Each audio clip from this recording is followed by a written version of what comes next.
விஜயின் தமிழக வெற்றி கழகத்தின் மாநாடு நடத்த அனுமதி கோரி கழக பொதுச் செயலாளர் புஸ்ஸி ஆனந்த் மாவட்ட காவல் கண்காணிப்பாளரிடம் மனு அளித்தார்.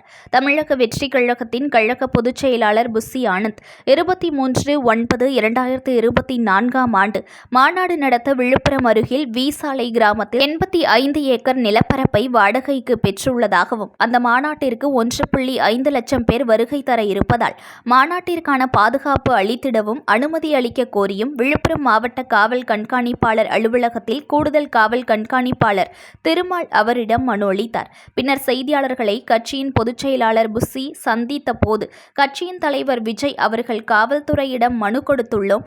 எதுவாக இருந்தாலும் தலைவர் அவர்கள் முறைப்படி அறிவிப்பார். ஒவ்வொருவர் ஒரு தேதி கூறி வருகிறார்கள். எதுவாக இருந்தாலும் தலைவர் சரியான தேதி அறிவிப்பார். இடத்தை விக்கிரவாண்டி அருகே உள்ள இடத்தை கொடுத்துள்ளோம். தேதியை தலைவர் அறிவிப்பார் என்று தெரிவித்தார். தளபதி அவர்கள்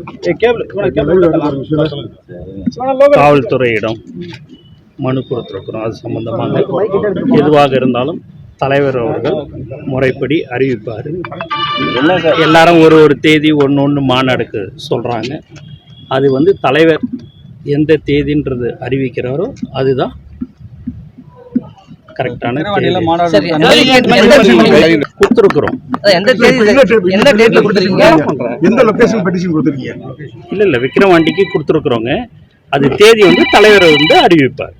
சார் ஏற்கனவே திருச்சியில் கேட்டிருந்தீங்க, அனுமதி மறுக்கப்பட்டிருக்கு. இப்போ இந்த விழுப்புரத்துலையும் கொடுத்துருக்கீங்க. இல்ல சார் கொடுத்துருக்குறோம். அதான் தலைவர் அதை அறிவிப்பார்.